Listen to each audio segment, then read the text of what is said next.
for the win. Garnett on the slam. Using Curry way downtown.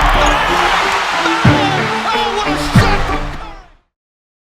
Once upon a time, Kevin Garnett was in a similar situation to the one Anthony Davis is currently facing, minus the awkwardness of the trade request and leaving the building before games are over. I mean, look, they were both toiling away on bad teams and almost ended up on the Lakers, so similar situations.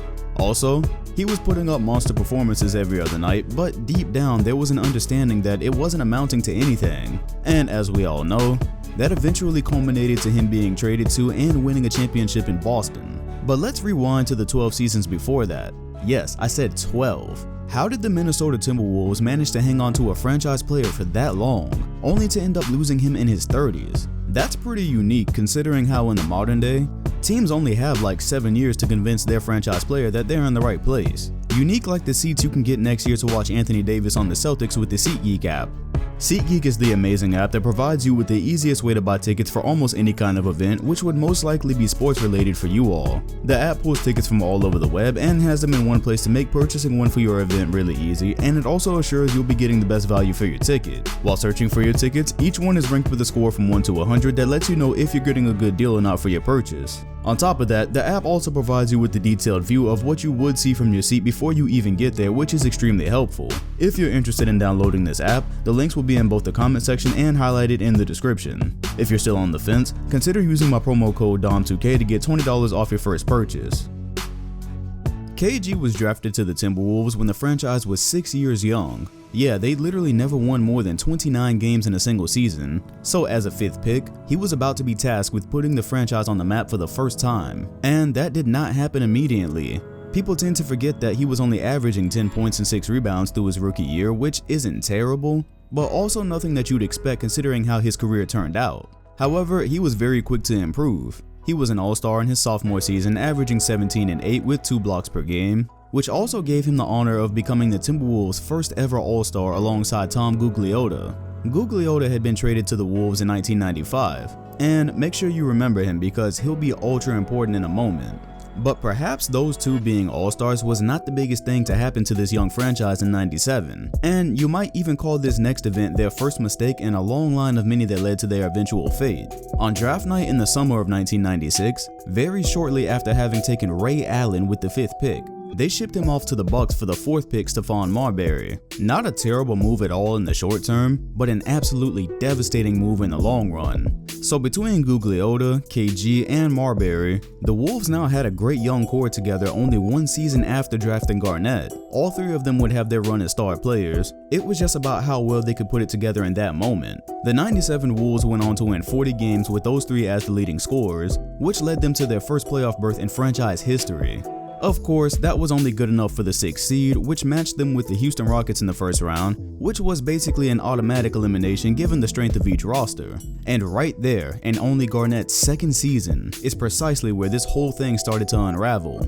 The collective bargaining agreement worked a lot differently back then. As a matter of fact, this next event is what helped change what then were the rules. So with KG clearly marching toward being the franchise player in a franchise that never even had one, contract extension talks came up. The Wolves initially offered him $102 million for 6 years, which Garnett chose to decline because he felt he could make even more in the next offseason on the free agent market. And given the circumstances, Minnesota was in no position to gamble losing him the way the Magic would go on to lose Shaq that same summer. They blanked first and gave Garnett a $126 million contract for 6 years at the age of 20, meaning that they already had him locked up through the 2003 season and a good chunk of his prime. Plenty of time to work things out and build him a contending roster. The only problem was, well, there were 2 or 3 problems actually. First, this was the biggest contract in history at the time that it was signed, causing friction between the NBA owners and the player union over contract agreements. That was the igniter to the 1999 lockout, but we're not quite there yet.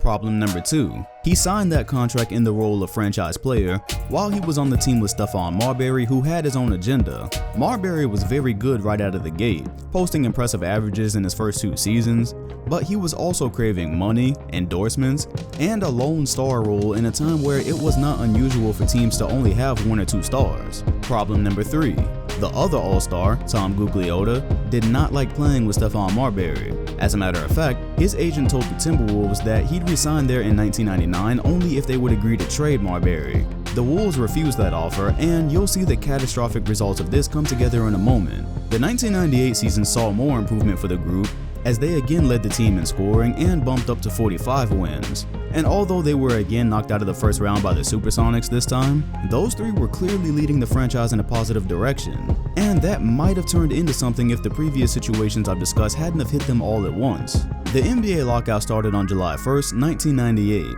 And after a deal was struck to open the league back up, Tom Gugliotta made good on his promise to leave if the Wolves would not trade Marbury. He signed with the Suns, and there went the first of their all-star players. But when the season came back in January, only 18 games through it, that's when the Wolves decided to trade Marbury because he notified them he would not be signing an extension. And this was the max extension they could offer. See, as a result of the lockout stemming from Garnett's 1997 contract, Marbury couldn't get the same type of money he got. Specifically, he'd be making around $50 million less than KG if he had stayed with the Wolves, and for a player that wanted status and his own team, there was absolutely no way he was going to stand for also being paid that much less than a teammate. It kinda feels like, knowing that much, the Wolves should have just handled it earlier and traded him to keep Gugliotta, but instead they lost them both. And a trio that could have really done something special in an era where all-stars often had their own teams was prematurely dismantled. Marbury was traded to the Nets in exchange for point guard Terrell Brandon, Brian Evans, and 2 draft picks. And probably as the result of the lockout season combined with a much weaker roster, the Wolves finished 500 in 1999 at 25-25, losing to the eventual NBA champion San Antonio Spurs in the first round. But now that you know how that season ended, let's back up just a little bit. Averaging 14 points and 8 rebounds for the 99 Wolves was former first overall pick Joe Smith. And if you don't know the story, just know you're about to hear some shit. Joe Smith had signed with the Wolves shortly after the lockout for 1 year, $1.75 million, which would allow the team financial flexibility. Now, pay cuts for that reason aren't unusual, but he had previously turned down an $80 million extension with the Golden State Warriors, apparently in the hopes that he'd get more money in free agency. So you can see how signing for less than $2 million was strange, but that's not what blew their cover. Agent Andrew Miller parted ways with another agent, and in doing so, he held on to Joe Smith and Kevin Garnett as clients. This led to a lawsuit, and the lawsuit put everything out on the table. That's what uncovered evidence that Joe Smith had intended to sign 3 one-year deals with the Timberwolves, which would then allow them to acquire his bird rights and go over the salary cap to sign him. For his pay cuts, he'd then be awarded with a contract worth around $90 million. And yeah, that type of deal is illegal as shit. So, the NBA dropped the hammer, and when the damage was done, Minnesota was fined $3.5 million, Joe Smith's contracts were void so they didn't even get his bird rights, but most importantly, the Wolves forfeited their first round picks for the next 5 years.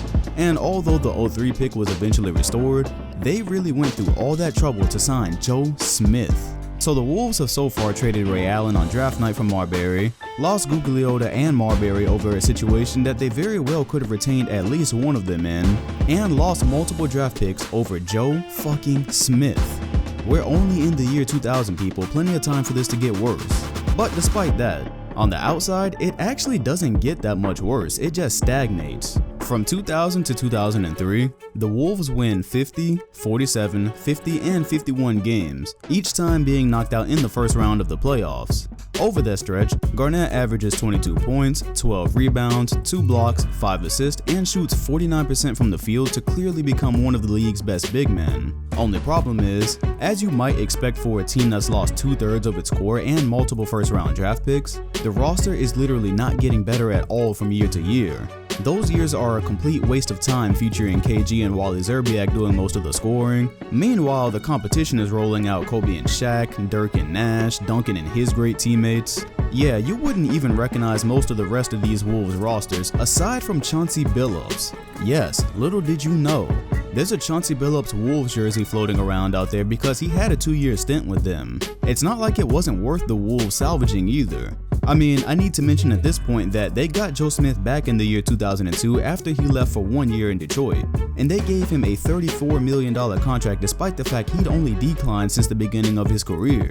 However, Chauncey Billups, who had actually shown some improvement in his second year, Nah, he's a journeyman. Starting point guard Terrell Brandon suffered a knee injury in the 02 season, so replacing him in 54 starts that year, Billups played some of his best basketball, averaging 15 points, 7 assists, and shooting 39% from the three-point line. He also averaged 22 points a game against the Mavericks in that year's playoffs. But for whatever reason, the Wolves lost him to the Detroit Pistons that summer as a free agent. There's not much out there about how or why this happened, but given the Wolves' history to this point, I'm not overly optimistic. 2003 goes by, another fantastic season, and another first-round out for Garnett, which brings us to 2004. Despite having seen no previous playoff success, in October 2003, Garnett re-upped with the Wolves for 5 more seasons, largely due to the fact that they just brought in his best supporting cast of his career. In 2004, only 4 Wolves players returned from the 03 roster.